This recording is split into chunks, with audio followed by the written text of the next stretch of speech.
the streets of Benghazi after fierce fighting. More than a dozen were killed and many more injured in the latest clashes between rival armed groups. Rogue General Khalifa Haftar's fighters are battling to keep control of Benghazi's Benina International Airport.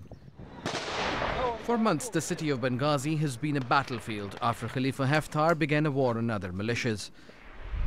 The capital, Tripoli, is no different. Political deadlock amid armed groups wrestling for control. Currently, it's held by an alliance of Islamic groups which call themselves the Dawn of Libya.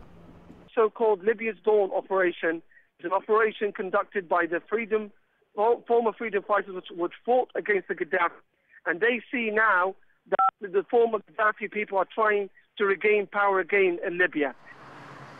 The group backs the outgoing parliament, the General National Congress. The GNC has refused to accept the House of Representatives formed after elections in June. It says the handover between the rival parliaments wasn't constitutional. But the elected parliament refuses to accept that and is convening hundreds of kilometers away from the capital in eastern Libya.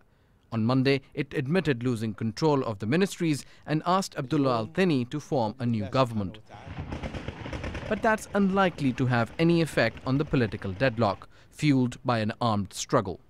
Some of those militias and armed groups are formally and completely part of the state security forces, the army, the police.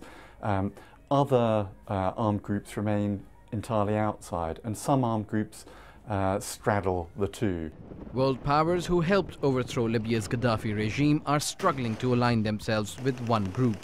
The U.S. is thinking very, very hard about how to impact this situation and to make it come to a successful conclusion. They're thinking about three things: political, military, and legal. They want to deal with someone and some institution, some group, some people that they can be partners with, but there's just a lot of doubt about who those partners can be at this point.